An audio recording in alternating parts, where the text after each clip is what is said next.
welcome to the Yarn Parlor. I'm Alison. I live in Tel Aviv, Israel. You can find me on Ravelry and Instagram as a Today is Tuesday, March 15th. This is episode 9. You can find the show notes in the Ravelry group. And I'd like to thank all new and returning viewers. And I always forget this part. This is my podcast about knitting, spinning, and knitwear design. I feel like at this point you kind of know what it's about, but if you're a new viewer, you don't, so I get it. I'll repeat it every time. My mic has been giving me some difficulties in the past couple episodes, so I'm going to give it one more try. And then I just realized right now, before filming, that it takes a battery. So maybe the battery is running low. So we'll see how this episode goes. Hopefully I won't have any of that scratchy white noise stuff. And I'll work on finding a new battery for that. So I'm sorry about that weird noises. This week is going to be a short episode. I'm going to try to make it short. I always find more and more things to talk about, so my episodes I feel like they're going to be getting longer and longer, but I have a lot going on this week, and I just need to slim this week down for the episode, and next week, I've pushed some stuff already to next week's episode. I did want to talk about the scarf I'm wearing, though. Well, it's more like a shawl. It's from a local designer. I fear I'm going to mess up my mic and make noise. But it's this really gauzy, drapey. It's a local knitwear designer by the name, the company's name is Tushaya. You can find her on Etsy, and I'll put a link in the show notes. It's a mother-daughter team, and they hand knit garments and accessories using eco yarns and she said I lost my train of thought. So they're handmade, but they use machines, but it's a manual knitting machine. And in the spring and summer collections, they'll make gauzier fabrics like this out of the yarns using just a couple plies, but for their winter and fall collections, they'll ply up the yarns using the same types of yarns. They use like soy and linen, bamboo, beautiful yarns. They're super soft and very drapey. So in the winter and fall collections, they'll ply the yarns, and so it creates a chunkier garment, but it still has like beautiful drape. I think you should go and check them out on Etsy. As an independent designer, they are pricey, but check them out for inspiration. They're beautiful clothes, very drapey and flowy, and I just love them. And looking doesn't cost anything, so please check them out. And moving on to whips, I don't have any FOs this week. I probably won't have any FOs for a couple weeks. But yeah, starting with my exploration station. This is the front. I have my progress keeper is my Sucre Miniatures ice cream cone. I thought that was quite cute. And I have her card real quick. She's on Etsy, and she also has her own website, which I think she opened very recently. I don't know if it was just this year or not.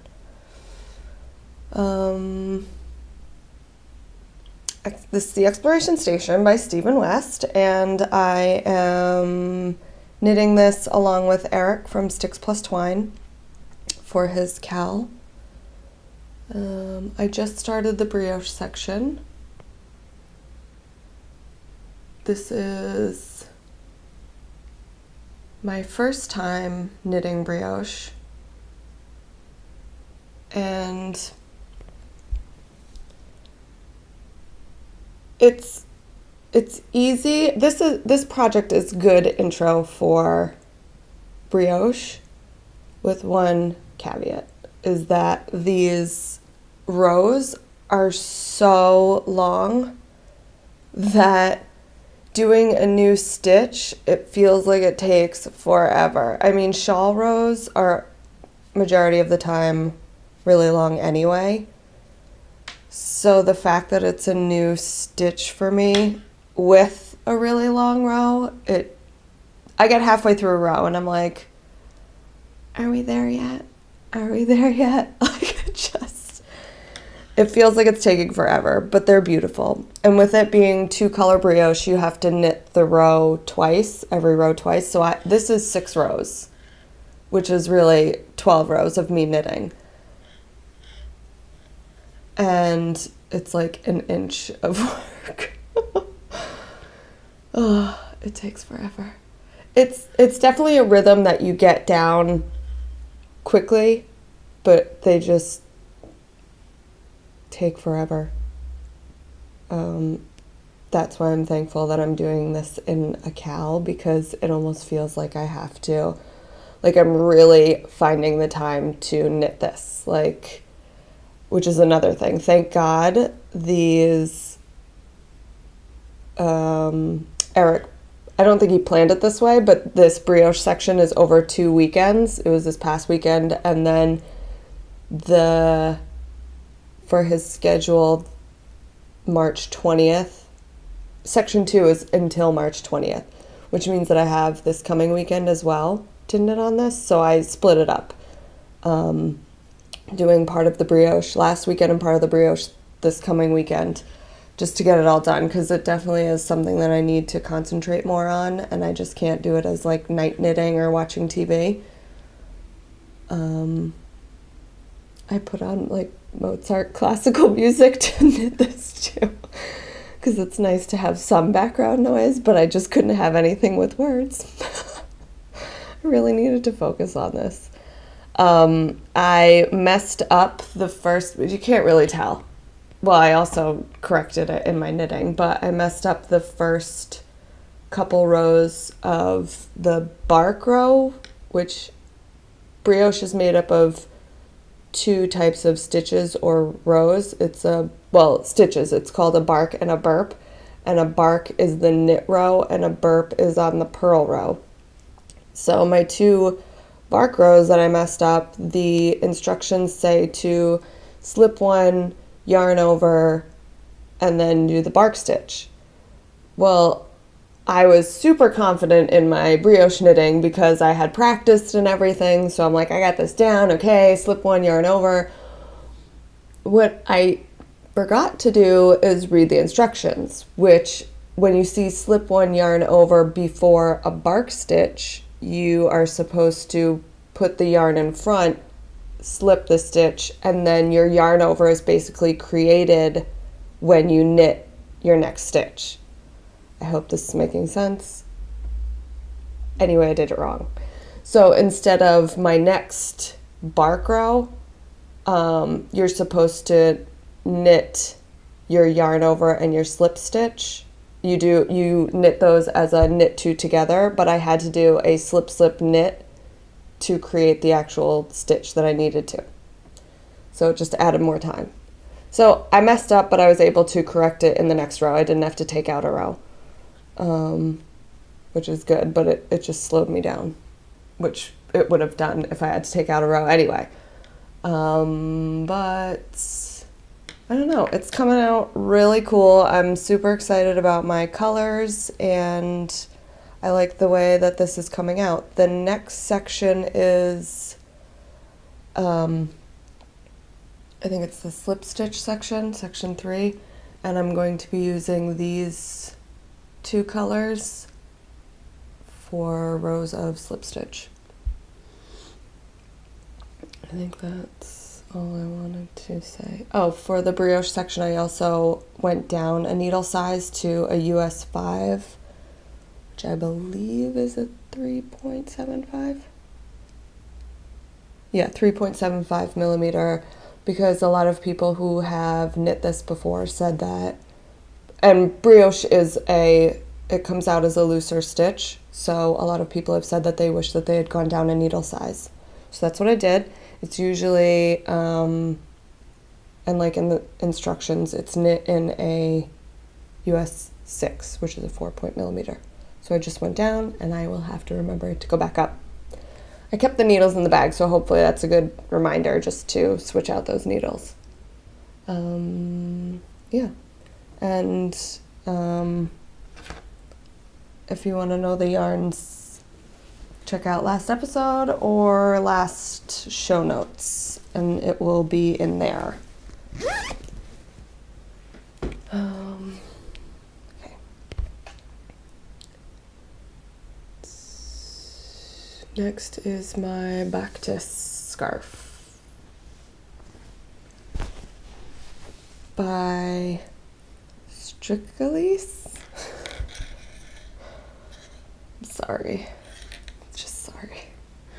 This is out of my hand spun, and these are hobbledehoy batlings that I spun up. This is my first hand spun that was a large enough amount that I could actually knit something out of it, because so far I've just kind of knit little sample pieces and playing around with plying and everything, so it was never, I didn't spin enough to actually make something. So I'm very excited about this. It's slow going and I'm loving that. Here's my Spindle Cat Studios stitch marker. So that was or Progress Keeper. I think it's a stitch marker, but I just use it. Anyway, it's brass and it's beautiful. I just love this everything I'm using in this project. It's simple and it's beautiful. I just love it. This is knit on 6, yes, US 6, 4mm. I'm using the square collage needles, which is going fine. I enjoy them as bigger needles, but the sock ones I just can't deal with. And yeah, I love how the section changes are gonna look. This was actually the sample batling that she sent, so it's a completely different, it still kind of goes, but it's obviously a lighter color. I still threw it in there because I love the colors that it was made with, the light purples, the light blues. I mean, this scarf is so simple. It's basic garter stitch. It's a free pattern, so I'm not giving. It's so simple, but it just really looks pretty with the hand spun. And there's the cake. It's more like this. But I like showing it up close because then you get to see. That's obviously brighter. Which I'm very surprised because it's quite gray outside, so I'm still getting some good natural lighting, but that is more of the color. Anyway.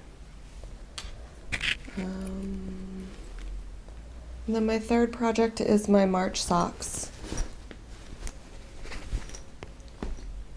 I started, and this is all I have. This is with No Maker's Rabbit Season, Duck Season Doppelganger. And it's this camo, and then the sample is the bright orange. I'm following the Surprise Stripes pattern by Anna Johanna, and I used a rounded toe from Lynn Ashton. Her free seamless free rounded toe is what the pattern's called. And it's similar to, I don't need to do that. It's similar to a pattern that I've done before. And I don't totally love it. If it fits, I'm fine with that. But the make one, I don't know if you can, if I put it in the front of the camera, you could see it maybe. The make one right and left, it's staggered depending on the row, and it just kind of looks messy to me. Like when you, it's not like when you increase on the normal pointier toes, it kind of just looks smoother. So the staggered increase I'm not super excited to look at, but if it fits, I would totally use this again. Yeah, but that's the toe I'm going to use here, and the heel on this one is a short rowed garter stitch heel. So I'm very close to putting in the heel. I'm very excited about that. And then these are going to be the surprise stripes pattern is an over the knee pattern. I wanted to make these longer because I have a ton of yarn. First of all, the Doppelganger No Makers is huge amount of yardage, and then I had some left over from my dad's socks that I made for him that were a late Christmas present. But I have enough to make over the knee. And that's that. These are, I'm using ChowGoo size 1 2.25 needles. I love ChowGoo needles because the tips are super sharp. The last time I talked about Shannon from Socksetra, she didn't like these because the cord is really, it's not thick. It's just not very flexible. I think she prefers Addy sock rockets or possibly lace. I know it's the Addy ones. Because that cord is more flexible, she found. The cord hasn't really bothered me. What it does is it kind of will push your stitches apart when you're doing a magic loop because it's not flexible. I notice it, but it doesn't bug me. I love that these tips are super sharp, so that's more or less why I'm excited to use these needles. And the joins are fine, so I probably will use these needles again. Along with my year-long sock challenge, I'm trying out different heels and toes and needles, so that's why I'm mentioning these things if you're a new viewer. Okay, moving on. Moving on to spinning. So I put a new thread in the group about spinning tips, tricks, and techniques. I added that thread last week, and I asked Jennifer from Blaine Fleece and Fiber if she is Sheepy Lumos on Ravelry, if she could add in her videos that she has made and that she has found on drop spindling, her tips and tricks, and she happily agreed, which I am so excited. Thank you, Jennifer. That was awesome. Those videos helped me out. I took a Craftsy class from Fluff to Stuff, and I watched her videos, and that's how I learned how to drop spindle.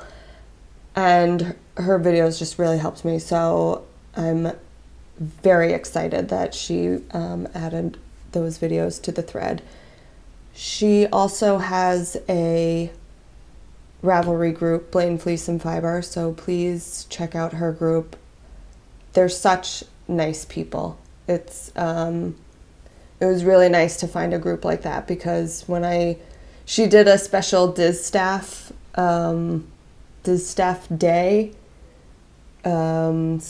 spin along, and I joined that, and I was like, I'm really new, but here's what I spun today. I think you had to spin at least 1 ounce or something like that, and I shot up my little photo, and everybody was just like, said such nice things. So her group is really nice.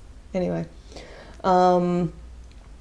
Her videos are amazing. Please check them out if you drop spindle. And she also spins on a wheel.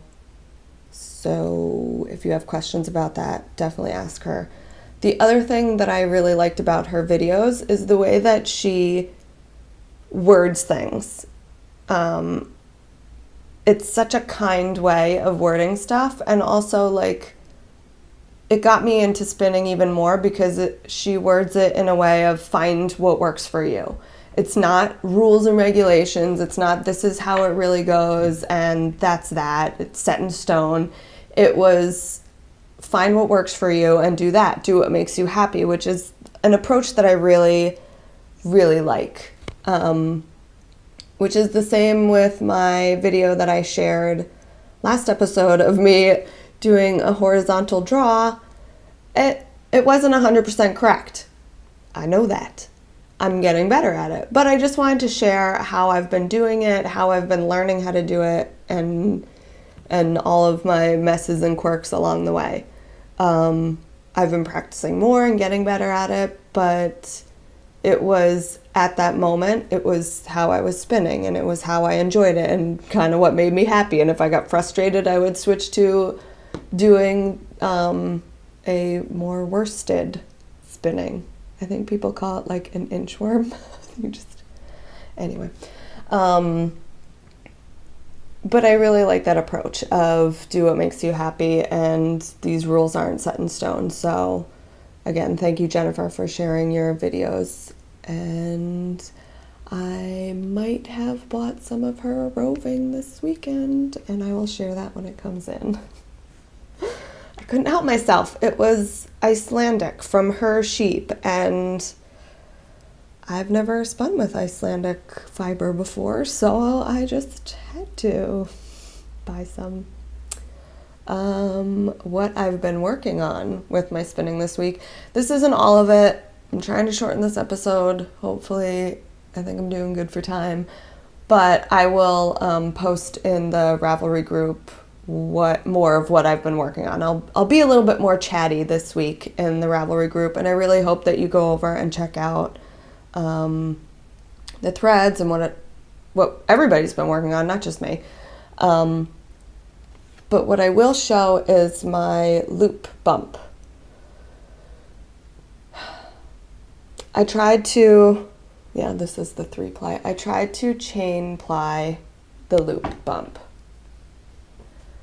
I got this much done, and it broke about, I hope it'll zoom in on this, but I broke it so many times.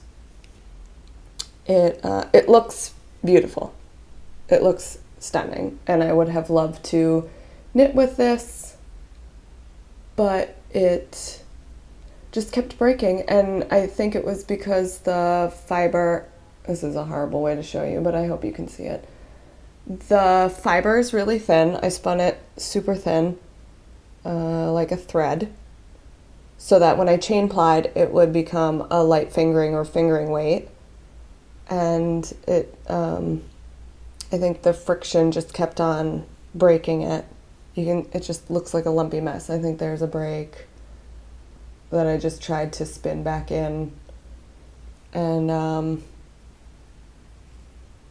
which is a shame because it does look really pretty as, here's a thicker, see, this is a mess.